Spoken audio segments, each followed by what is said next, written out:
Hi, this is Les Levine, the self-proclaimed voice of truth and reason in Ohio sports.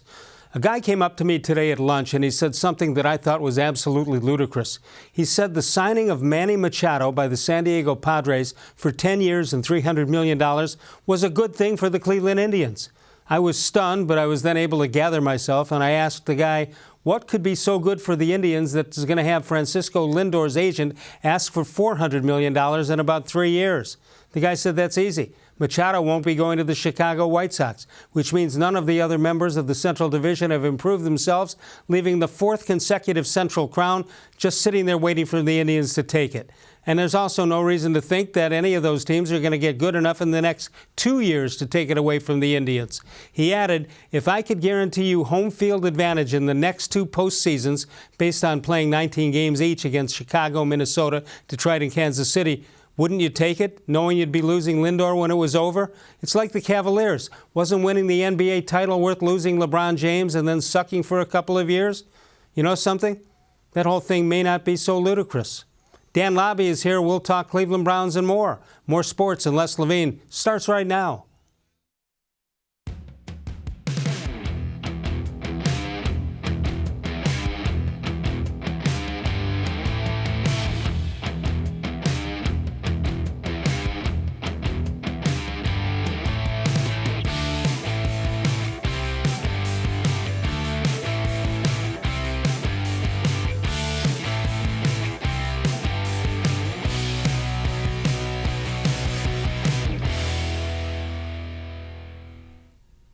From the worldwide headquarters of More Sports and Les Levine, it is a Wednesday night. Good evening, everyone. Welcome once again to More Sports and Les Levine into our 23rd consecutive year, and of course seen exclusively on cleveland.com.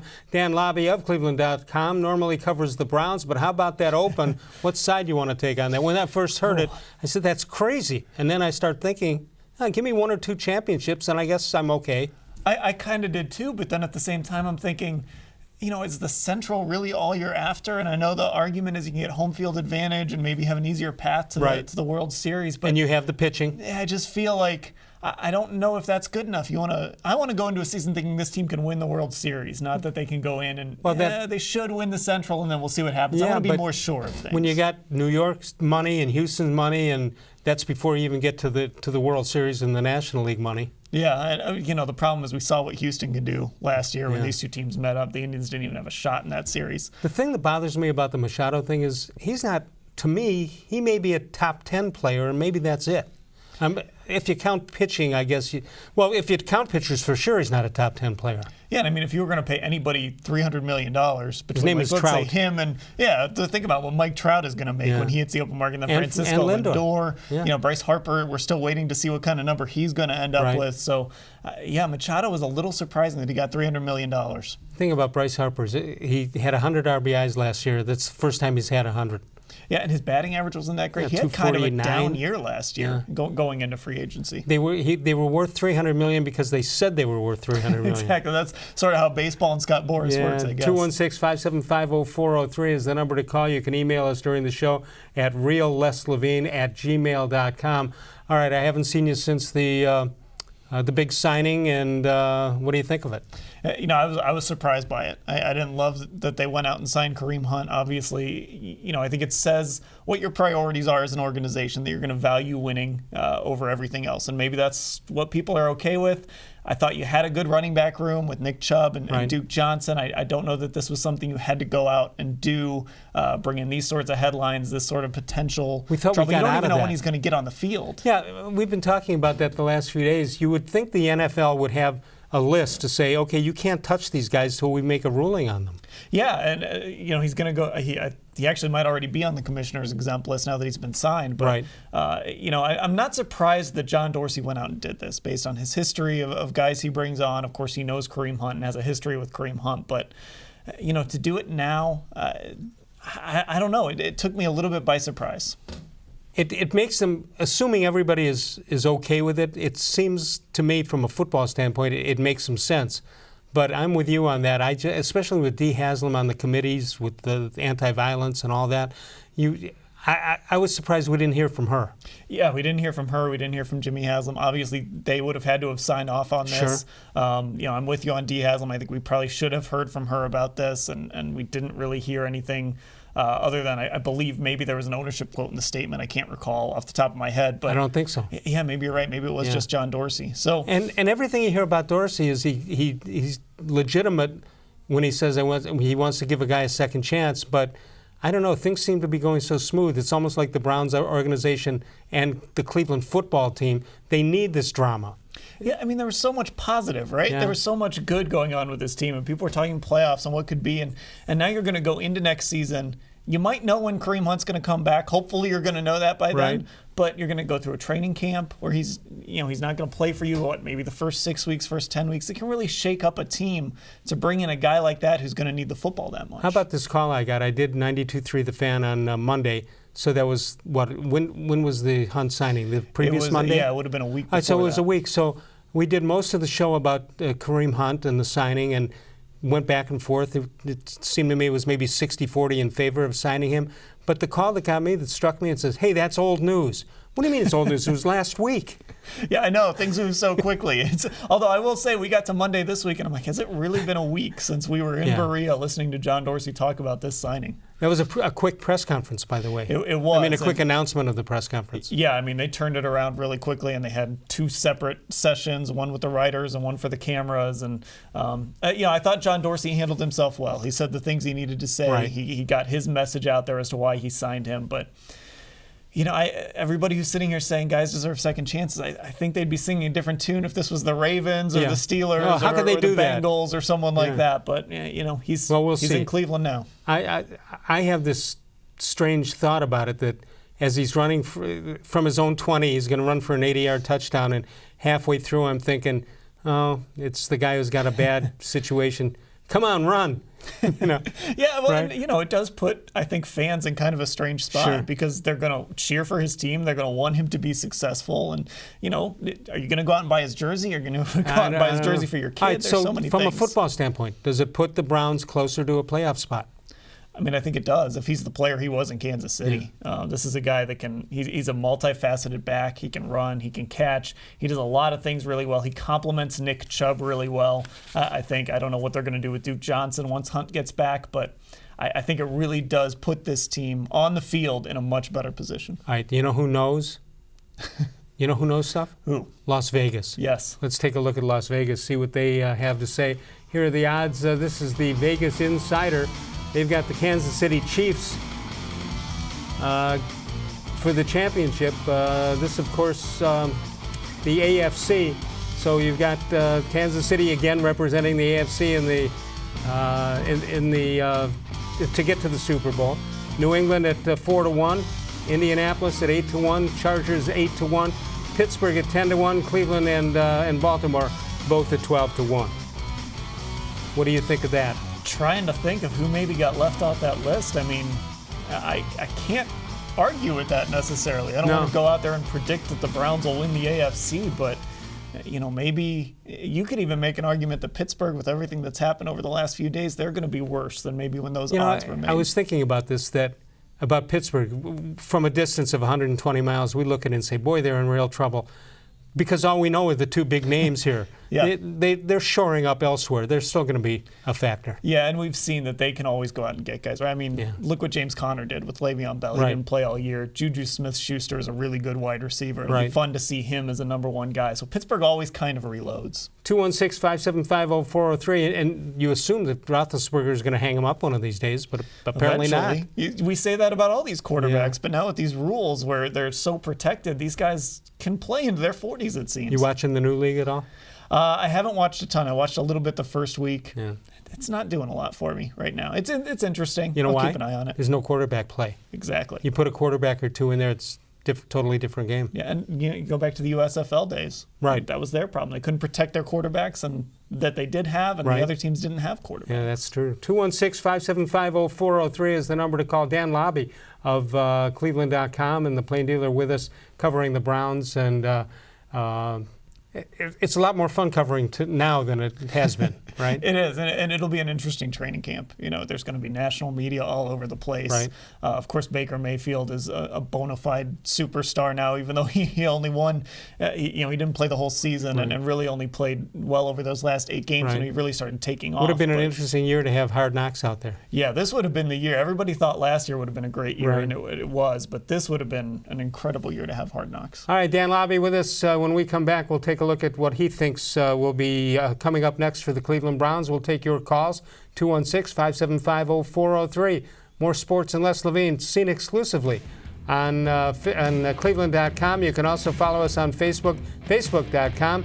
More sports and less Levine with new content posted each and every day. A little bit later, we'll show you some of the answers, the responses that we got to our question of the day. And we'll come back in a moment.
The Ohio Lottery Partners in Education program has been recognizing role model students and teachers since 2007. To nominate a deserving teacher or student, go to OhioLottery.com. In the About section, find Supporting Education. There, you can nominate students in kindergarten through 12th grade as academic all-stars. Teachers can be honored as the Teacher of the Month. Every school that participates is eligible for the School of the Year. The Ohio Lottery Partners in Education, where stars shine. The heart-pounding, fast-breaking action of college basketball is back when the 2019 Mid-American Conference Basketball Tournament returns to the Q March 13th through the 16th, presented by Visit Myrtle Beach. Pulses will rise and hearts will race as the men and women of the MAC put it all on the line. Tickets for the MAC tournament are on sale now at the Q box office, online at theqarena.com, and at all Northern Ohio discount drug marts. MAC Tournament Basketball. Be there.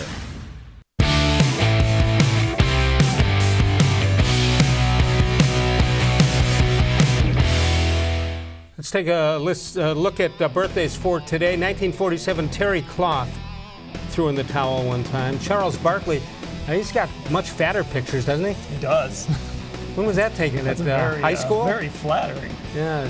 Stefan Marbury. Justin Verlander, born in 1983. Brian McCann and Luis Severino, the pitcher for the New York Yankees. 216-575-0403. Time for a How Come Quickie. Hey, Dan, how come when you buy Velcro, you hope you don't get ripped off? That's a fair question. That is. You don't want to lose it. No. It's Velcro, for goodness sakes.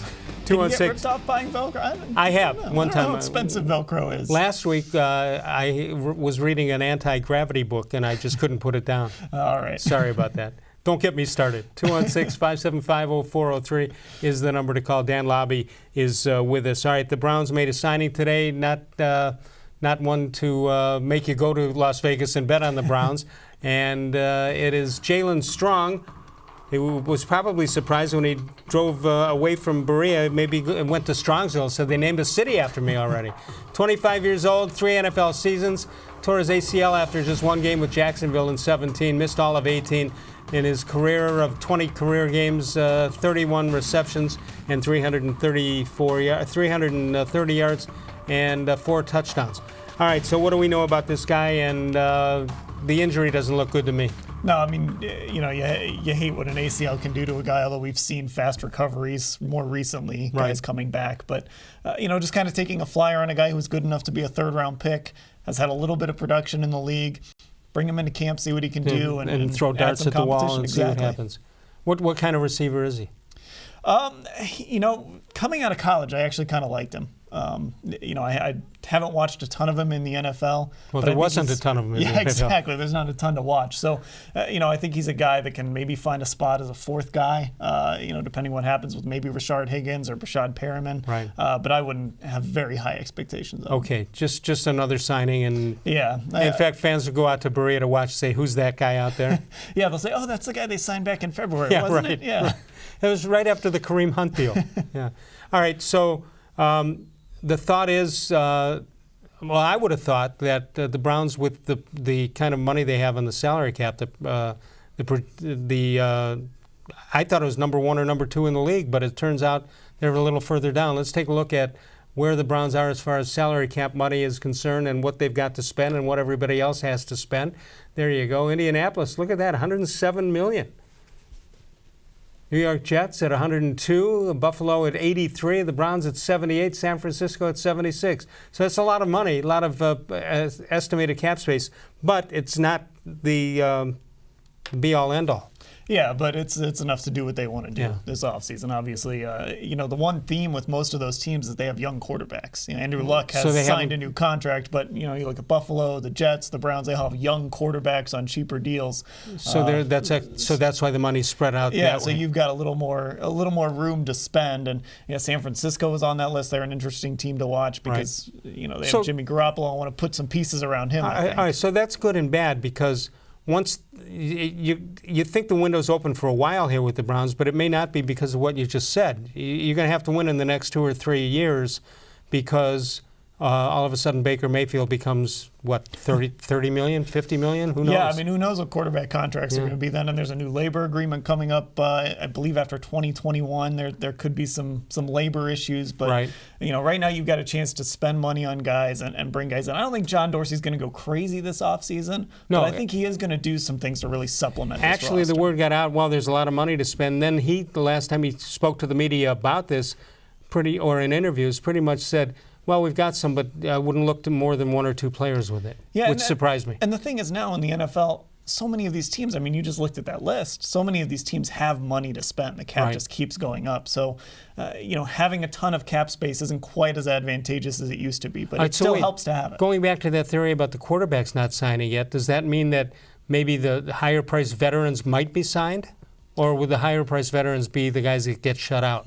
I think you would go. Jarvis Landry's a really good example. Obviously, still kind of a younger guy, but the Browns went and traded for him and gave him a $75 million extension, which was a ton of money for Jarvis Landry. But after 2019, they can move on from that contract if they want. So that's really where it affects guys, is that structure of contract. Yeah, it's going to be really front-loaded. Yes, but if you get Jarvis Landry type guys, you're going to be happy with it even if you overspend, because I think he delivered last year. Yeah, I would think so, and as we've seen, it hasn't done anything to the Browns' cap space. Right. All right, so what are they going to be? Let's say they're looking at 2 or 3 guys. What position is the biggest, and which position would you rate as most important? I think the most important position, and maybe the position you'd spend money on, might be a little different. I think this team could really use an interior lineman. I just don't know that there's going to be a guy out there for them to get. But wide receiver, that could be a position that's maybe 2nd or 3rd on the list. But I think you can go spend money there because in the draft, we've seen you use a first-round pick on a receiver, it can take time for that guy to develop if he develops at all. So but this team doesn't have a number 1. Yeah, exactly. So let's say you go out and sign Tyrell Williams from Los Angeles, the Chargers. That's a guy you might overpay a little bit, but he can come in and be a real deep threat for this football team. And they have a story to tell now that they were just wishing in other years when they would tell their story. This is a legitimate story. Yeah, you get to come and play. If you're Tyrell Williams and you're looking at Phillip Rivers, obviously that's a great quarterback. Yep. You might not want to leave that, but Baker Mayfield's pretty good too. He's not at Phillip Rivers level yet, but he's got a chance to get there. No, but he's a Phillip Rivers type, I would think. Yeah, and actually there are some similarities in the way they play and that chip on their shoulder and things like that. How old is he, 39? Phillip Rivers, I don't know if he's quite that old. He's definitely in his mid-30s. Yeah, well, that'll be an interesting pick. All right, so wide receiver, what else? I would say, so we've got interior lineman, wide receiver. I think linebacker is an area to watch, especially with Steve Wilkes coming in and a new defensive coordinator. And I think you can always boost your secondary. They spent a lot of money there last year and invested a draft pick there. You can always invest in more corners and more safeties. My ear just told me that Phillip Rivers is 37. 37. My ear tells me a lot of things. See, I was going to say 35, so we would have hit the average right there. There you go. Between the two of us, we had it right.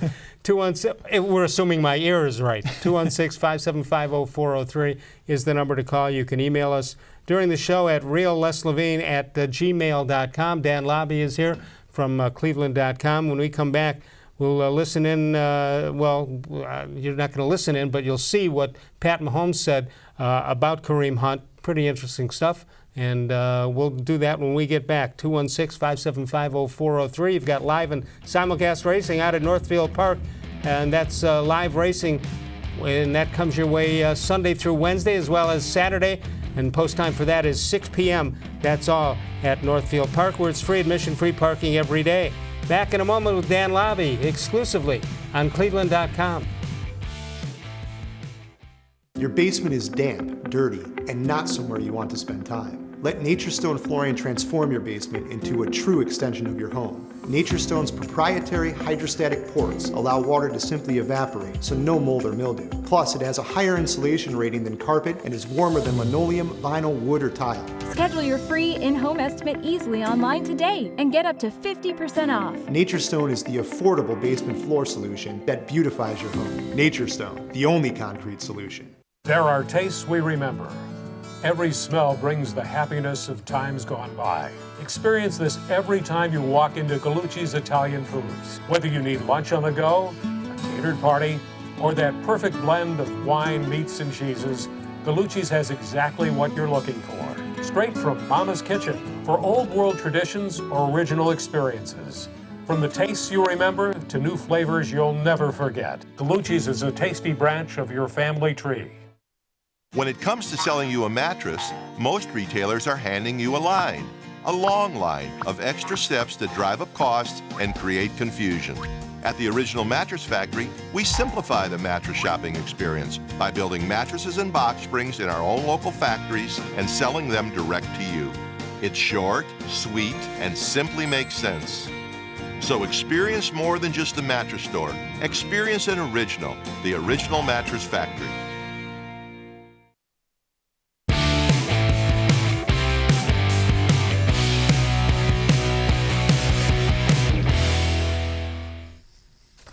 All right, here's Tom Withers got this in from Chiefs quarterback Patrick Mahomes. Spoke in Los Angeles about Kareem Hunt signing with the Browns. It's something where if he gets another opportunity, I'm sure that they'll have things that he needs to do off the field in order to be on the field. Playing Kareem is a great player and a great running back. You know, when you read that or you hear it, it's almost like he had the problem. Well, and we knew he had the problem at the end, which is why he got suspended. But it makes you think that Mahomes is referring to maybe some things they were doing with him before that happened. Yeah, and there were reports of some other incidents as well. Right. Put-in-Bay was one. Yeah, so maybe the Chiefs had some things in place that they were kind of trying to hold him to, and I believe he went right into anger management after he got cut by the Chiefs. So, the Browns are going to make sure that he takes steps to get back on the field, and that's going to include things most likely like anger management and things like that. You would think on the surface having him in Cleveland would be a good thing because it's his home, but in this case it may not be.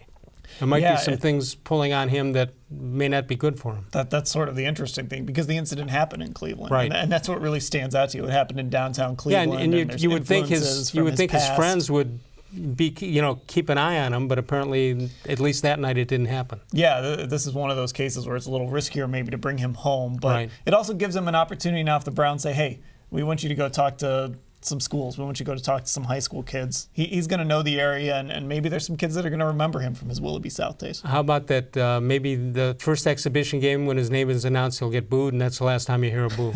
I don't even know if he will get booed. No, probably not. I'd be a little surprised. Probably not. They'll have it under control at that point. Although, you hope for the guy's sake, and Cleveland Browns fans, but you hope for the Browns' sake that he doesn't get in trouble one more time because they have to have zero tolerance on this. Yeah. And I don't mean,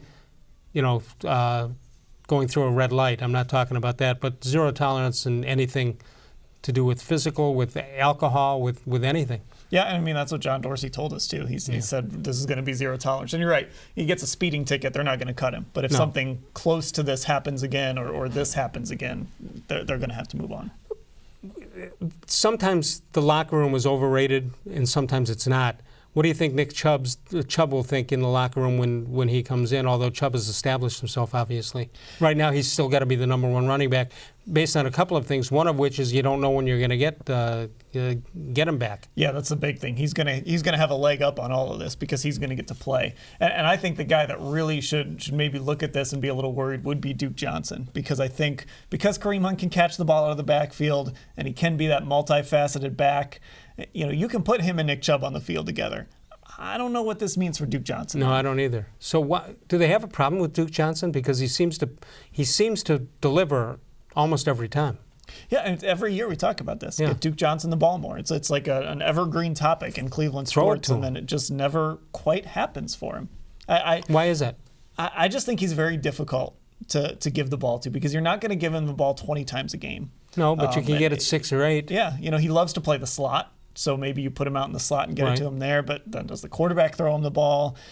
His route running might not be quite where it needs to be, but whenever you get the ball in Duke's hands, he seems to do really good things. Do you think it's possible that Baker does not like to throw to the guy coming out of the backfield? Is that possible? I think Baker is aggressive. He likes to look downfield first. We saw that a lot. And I think there were cases this year when there were guys maybe open underneath and he took a shot downfield instead. And that's the type of quarterback Baker Mayfield is. That's the type of offense Freddie Kitchens is going to run, and Todd Monken is going to love that too.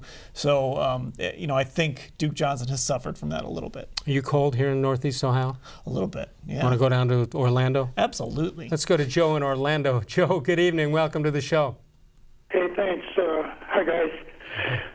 If I may, I want to put my 2 cents in on this Kareem Hunt thing. I'm thinking, well, Brady, with the Deflategate thing, he gets like 4-game suspension. The other guy, Edelman, the pads thing, 4-game suspension. These are like top-line players with, Super Bowl type teams. And now here this guy that lies about his episode, let's say, and I know Les, you said that 8 games perhaps negotiated with the players' union down to 6. Seems to me, in comparison to what Brady and Edelman get stuck with, that's letting him guy off the hook. All right. Well, the Edelman thing was not a violent situation. That was a drug situation. Yeah, that was performance-enhancing drugs.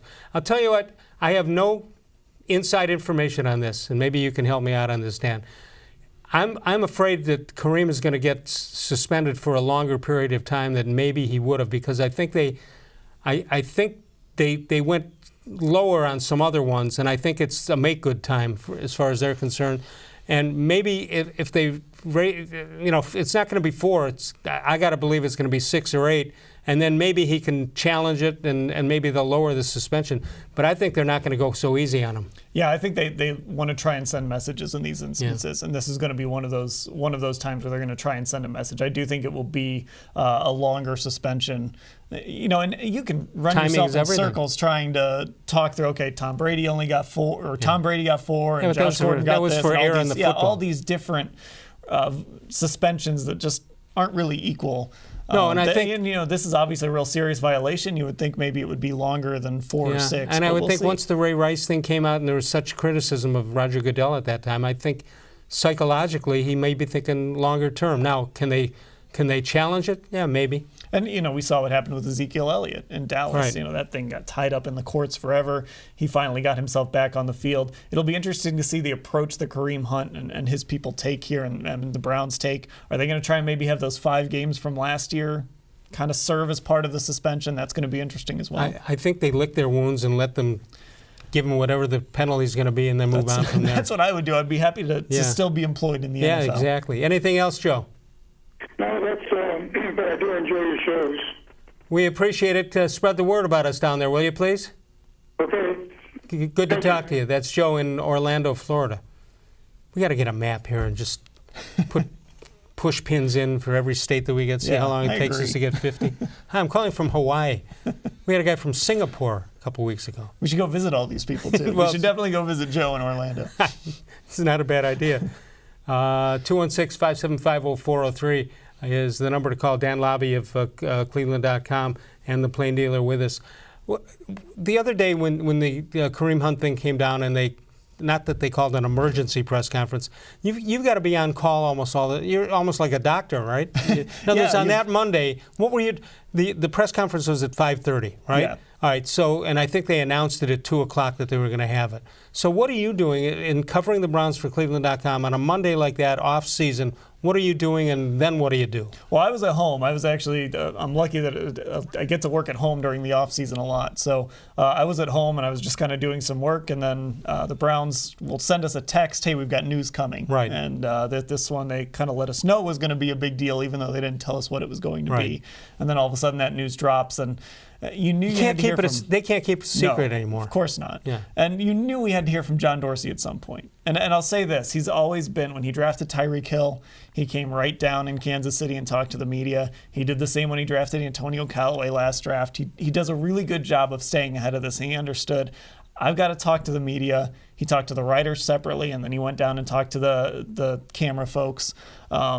And he does a good job of staying ahead of that. But yeah, it was very much, hey, we're doing a press conference at 5 o'clock, so we had to hustle out to Berea. He's got enough experience to take exactly. care of that. He knows what he's doing. But there is damage control that you have to do. I don't think they could have waited it the next day.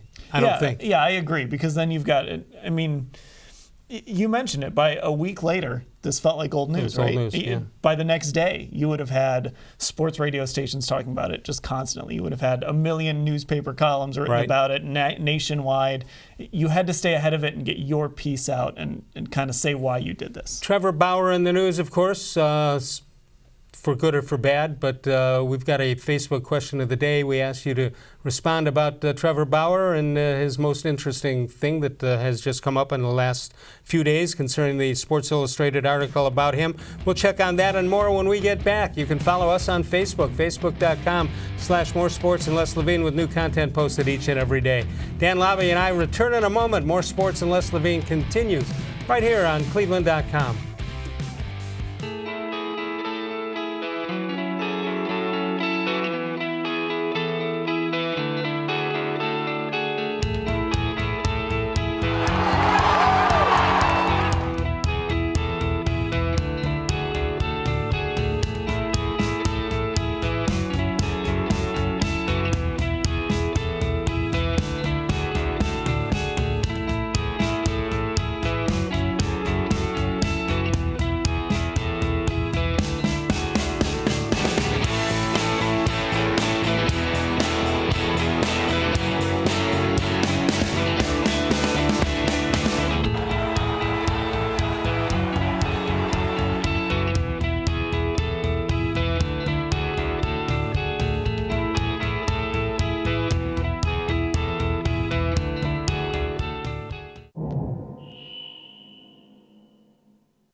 It takes attention to detail. With your local Bryant dealer, you're getting more than just a technician. You're getting someone who pays attention to your needs and the little things that make a big difference. It takes a dealer you can rely on. And to keep your family warm this winter, here, let me show you how this works. It takes Bryant. Bryant. Whatever it takes. It takes Smiley One Heating and Cooling to bring the heat when things get chilly. Find us at 440-449-HEAT.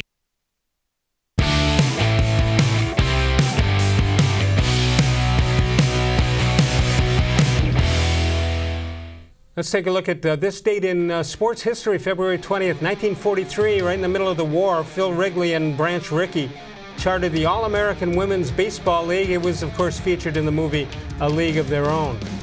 Then we take a look at this date in Les Levine history, February 20th, 1964, Dan. Les and his Brush High backcourt mates combined for 32 points in a win over Cleveland Heights. John Meyer had 17 and Dave Turk scored 15. But we combined for 32. Oh, yeah.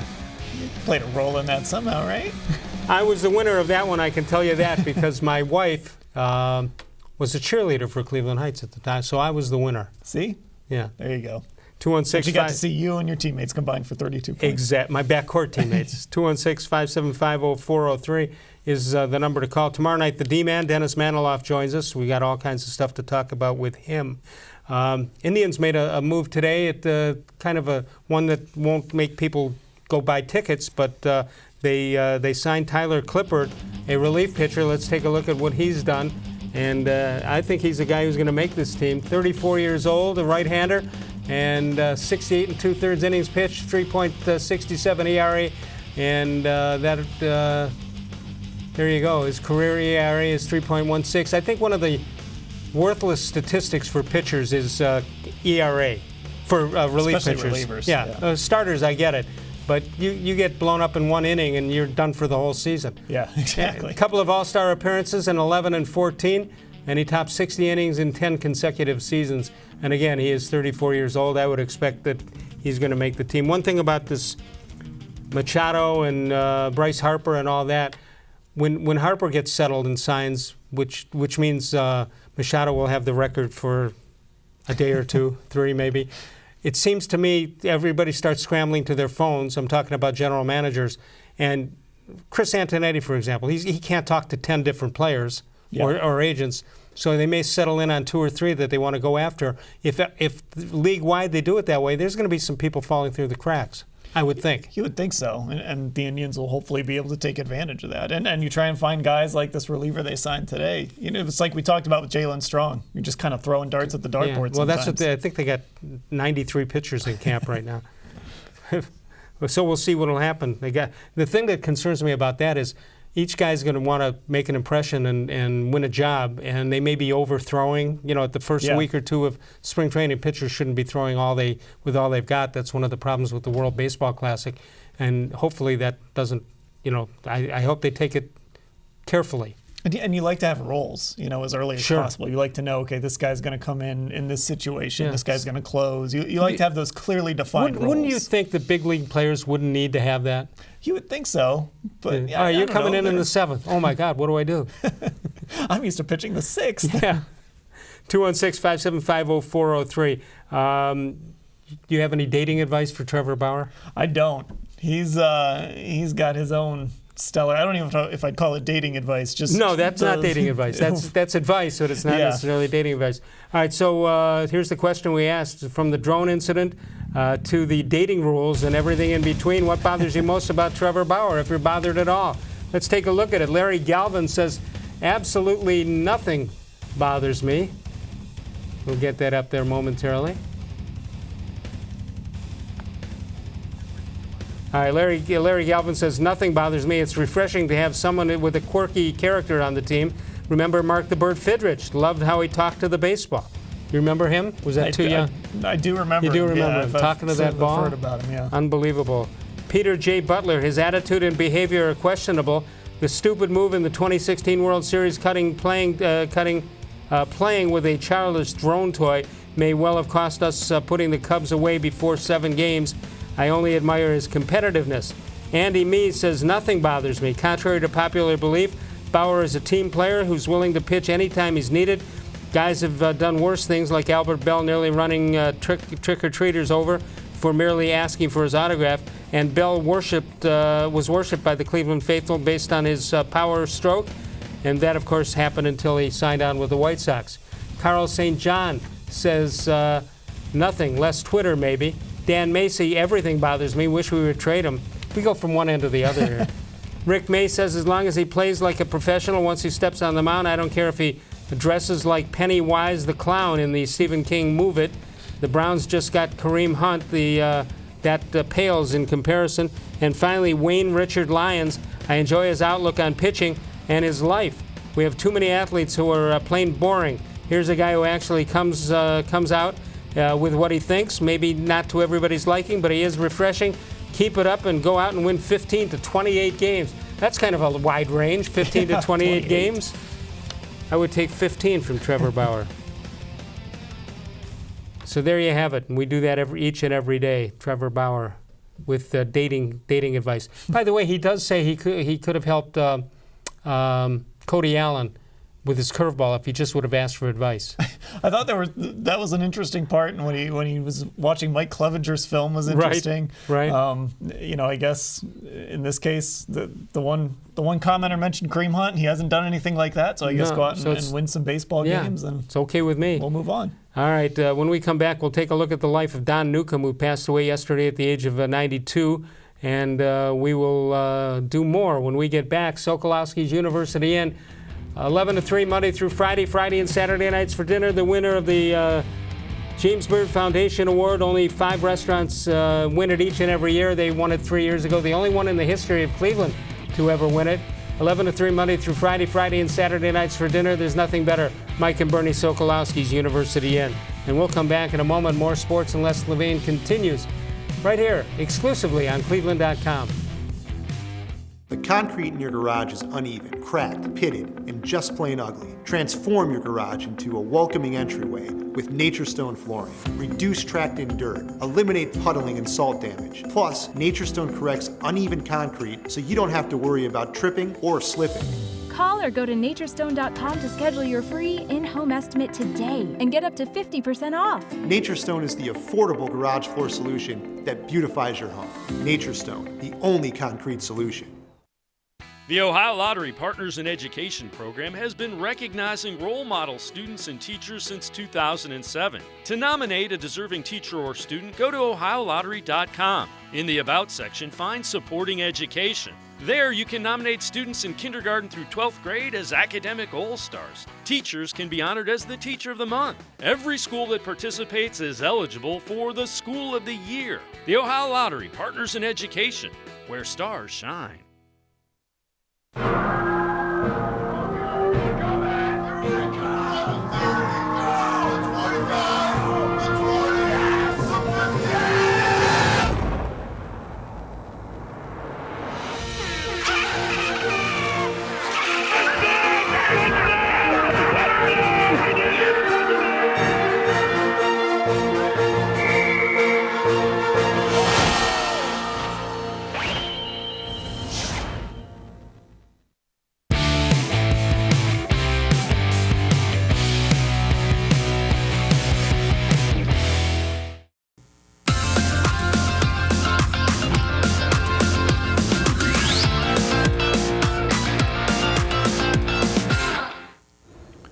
With February being Black History Month, it's sadly ironic we lost a true civil rights pioneer yesterday.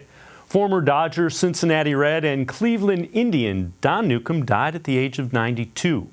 We met this incredible man a few years back to talk about what he and others had to overcome. And there was an unwritten rule in Major League Baseball that they didn't want black players to play in the major leagues and would not let them play. Nobody would sign a player to a contract.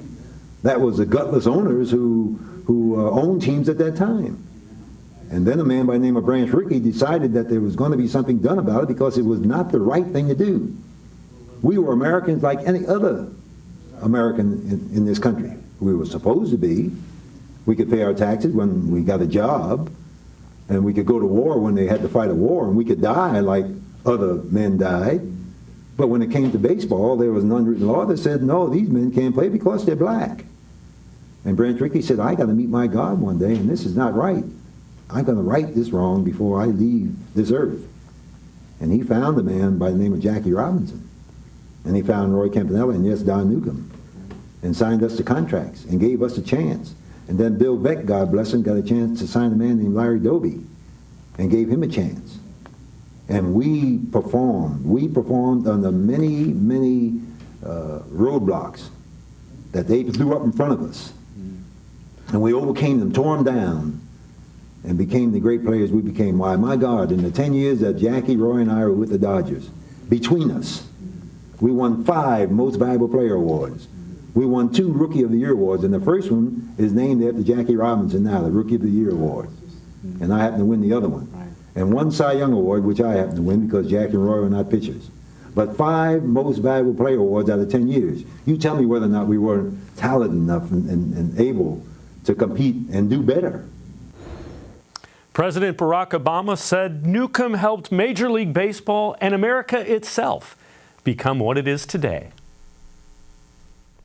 when you think about it, Larry Doby doesn't get enough credit. No. Obviously Jackie Robinson and all the pressure that was on him, but Doby comes along 3 months later, and he's performing in cities where Jackie Robinson didn't play because he, of course, was in the National League. So there was just as much pressure on Doby first time around the league.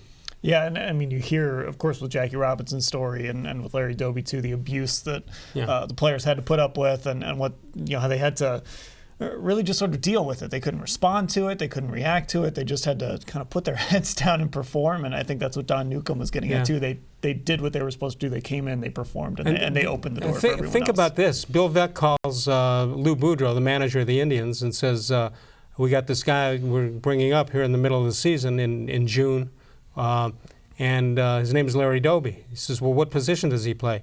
He says, he asked Doby what position he played, and he said second base. He says, we got Joe Gordon at second base. We're going to make you an outfielder. He never played outfield before. So there's even more pressure on him. Yeah. And I've talked in the past to many old-timers who may or may not be around anymore, but what they remember is Doby in one of his first games camping under a fly ball, routine fly ball, and the ball hit him on the head.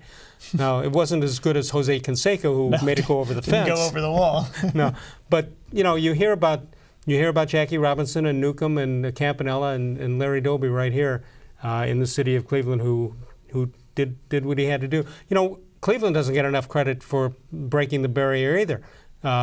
Frank Robinson, who just passed away last week or so, and imagine the pressure on him as a manager, and by the way, you're a designated hitter too. Yeah, and one of the things with Frank Robinson was I had a chance to go to when they put his statue up in Heritage Park, and they had all the current players sitting there watching the ceremony. And sometimes you'll see current pro athletes, they'll kind of wander off, or their eyes will be wandering out. They were focused on Frank Robinson and very engaged in that ceremony. And you wonder how much they knew what it meant. You wonder how much you would assume guys like you and I, we know all that stuff because we weren't good players. Yeah, so we didn't have to that's waste all we can do. Right. I'm making that assumption because you don't have a World Series right now. No, I don't. But you would think that if you're a ball player, you know the history, but that's not the case.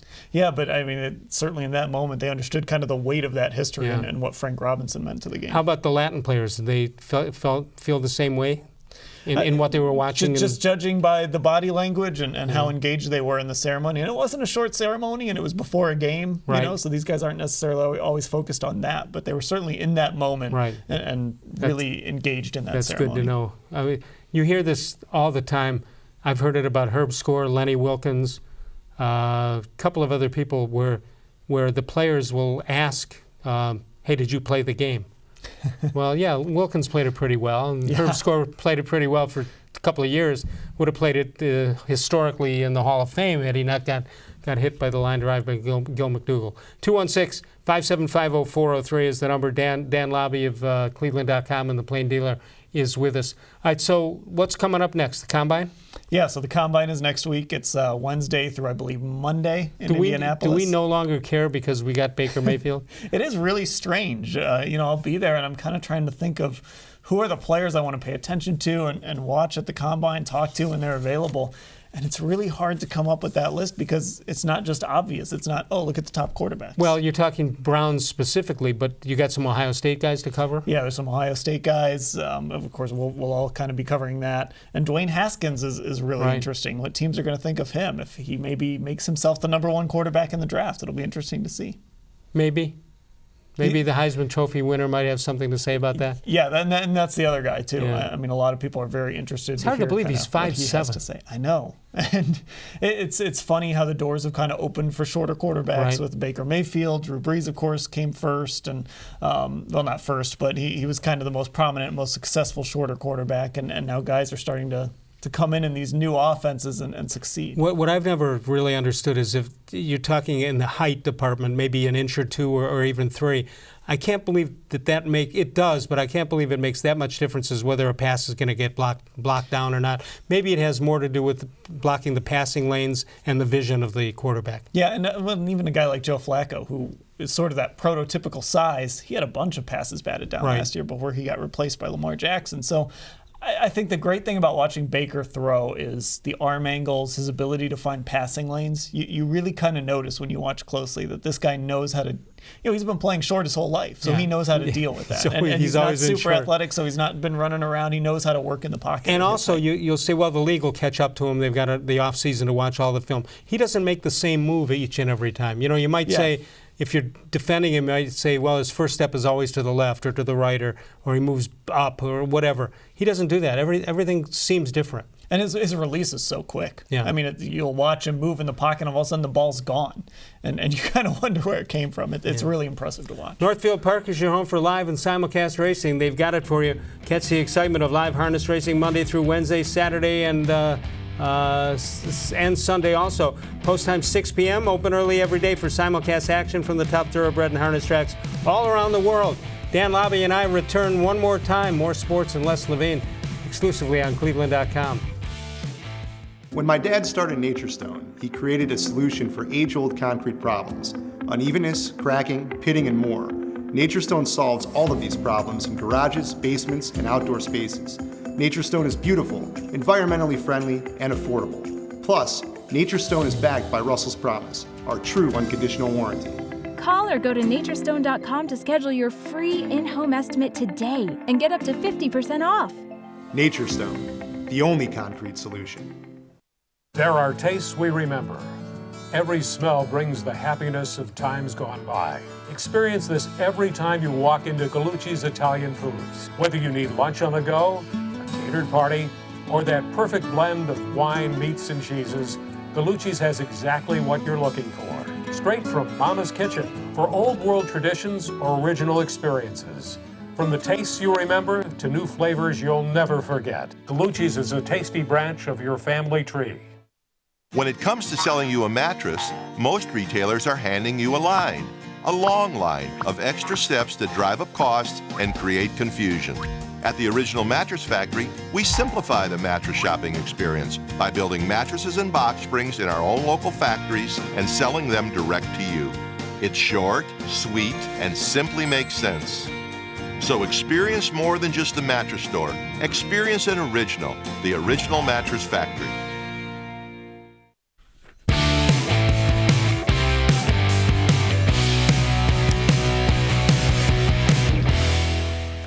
Tomorrow night, the D-Man Dennis Maniloff joins us from cleveland.com and the Plain Dealer. You see us live, actually, from 6 to 7 p.m. That's Eastern Time, and you can archive it and play it any time, any day. New content is posted every day as we go to facebook.com/more sports and less Levine. Mike from Willoughby Hills writes in, and he says, great guest and great show. How about that? All right. It's unanimous. Clippard induces infield flies at a rate of 16%. Every 1.5 batters you face out of 10 will pop up on the infield. I find that statistic amazing. Hope he finds success with the Tribe. That's a crazy stat. It is. Good job digging that one up. Absolutely. This from Cleveland Bill. Regarding Hi Dan, Hi Les, regarding Hunt playing for the Browns, Dan said, would you go out and buy Hunt's jersey? I would buy Hunt's ketchup. I was at a Pro Bowl once, and I saw many Ravens fans wearing Ray Lewis jerseys. Never underestimate the ability of the NFL fan to overlook off-field mayhem. Yeah, Mayhem's I mean, a you're great right. word. And, I go to Baltimore every year and see the jerseys that they wear there, and a lot of Ray Lewis. Ray Lewis has a statue outside of M&T Bank Stadium. So, it's unbelievable. If you perform and you win, people are going to overlook a lot of things. I would think. I don't get it, but I believe that it is true. All right, got a couple of minutes. Anything left here that has gone unsaid? Well, when you talk about what's next for the Browns, I think obviously with the league year coming up, I'm curious to see if we'll start to see some more roster moves as far as maybe a decision on Jamie Collins. He's due something like $10 million this year, and the Browns can save a lot of money. I can guess what that decision will be. Yeah, I would think that they would want to either restructure that contract or send Jamie Collins elsewhere. Isn't That's that really interesting? Kind of the big move. When he came here from New England 2 years ago, was it fair to say he was the best player on the team?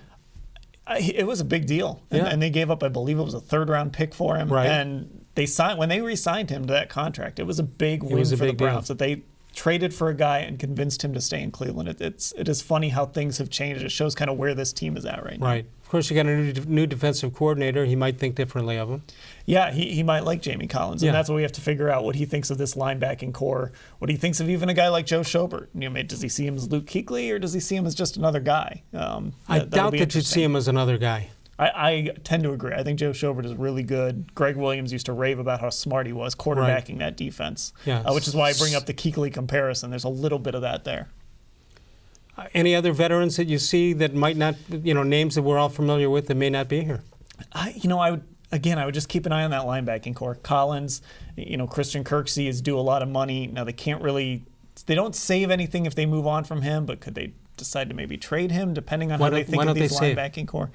Just because of the dead money on the cap. Oh, okay. Yeah, just the structure of the contract. I think after next season they could save some money. Okay. I like Christian Kirksey. I think he's a good player. But again, if Steve Wilks wants to upgrade this linebacking core and John Dorsey wants to do the same, I don't know that anybody on this roster is safe. Okay. The other night we had a call something about a backup quarterback. They thought that Stanton was not signed, but you're telling me, you're confirming that he is signed. Yeah, one more year. They signed him to a 2-year contract last year, so he's still on the roster. If they view him as more than just sort of the player coach he was last year, they could go into the season with him as the backup, or they could look at a guy like Ryan Fitzpatrick, or maybe you draft a guy in the 5th or 6th round and let him develop. Well, that's what Dorsey does, right? So Chase Daniel was his quarterback in Kansas City for a while, behind Alex Smith, and then of course they drafted Patrick Mahomes. So it's hard to get a real read on what he'll do, but I know in Green Bay they used to always like to draft quarterbacks, and that was the Ron Wolf school of thinking, is you draft a quarterback every year. Even if you've got one, draft a quarterback every year because a young backup Well, is they never had pretty bad. good ones in Favre and Rodgers. Yeah, exactly. But it doesn't look like that type guy is out there this year. Or do you think after the Combine, people will think differently of these quarterbacks? We'll see what happens at the Combine. You're looking at really a guy that's going to need time. Maybe you could even stash him on your practice squad, because I don't think you're going to draft a guy that other people are going to want to sign away. It's all about system. Can a guy come in and run this system for 2 to 3 weeks if necessary? You've been to Combines? I have been to Combines. Are they necessary? Or is it just another way to get the NFL? I think they're necessary. The NFL has turned it into an event, which I think is a little bit of a mistake, because I do think it's necessary for teams. They get to interview these guys. They all sort of set up in hotel rooms, and the guys come to each room and interview. This is their first chance to really look at these guys physically, measure them, see them work out. I don't know that the workouts are as important as the other stuff, but I think it's still important for the teams. Is there a limit of how many teams can see a guy? Off the top of my head, I can't remember. It's a high number. If there is a limit, it's a high number. Okay. So I think it's mostly a time constraint more than anything. That's the interview, and it's do you know how to use a knife and fork? It's about a 15-minute interview, and Bob Wiley's doing card tricks, and who knows what else is going on in those rooms. Did he pick up with anybody? Not yet. No, he's still out there. Yeah, well, he had that surgery on top of everything exactly. else. All right. Great job as always. We appreciate you coming by. Any names we should be? You have to decide on names to look for when you're there. Any names we should be watching also? Well, the name that kind of stood out to me early on was a guy named Jeffrey Simmons. Now, unfortunately, he tore his ACL, so he's not going to be there. Certainly, he's not going to be a first-round pick type of guy. He's a defensive tackle, has a little bit of a background, some trouble in his background, so it sounds like a John Dorsey type of guy. But I would be curious if they feel like he could contribute maybe next year if they'd use a later-round pick on him. Yeah, they're in a position that in the last 20 years or 25 years for Cleveland fans, it's a different position at draft time than it's been. Yeah, they can get really creative with that pick. They can take the best player there. They could use it in a trade. They have a lot of options, and there is some talent on this roster too, so they're not desperate I'll say to one thing. Get a guy. I'll just predict one thing. Whatever they decide to do, nobody's leaking it from the Browns front office. That's how it's gone. They're pretty good at that. I mean, they didn't even let the Kareem Hunt news out until they were ready to announce it. They did a good job really on that. Impressive. All right, that'll do it for us. Dennis Maniloff tomorrow night. Join us from 6 to 7 live and follow us throughout the day on cleveland.com. We'll see you tomorrow. Of all the shows I've ever done, this was the most recent.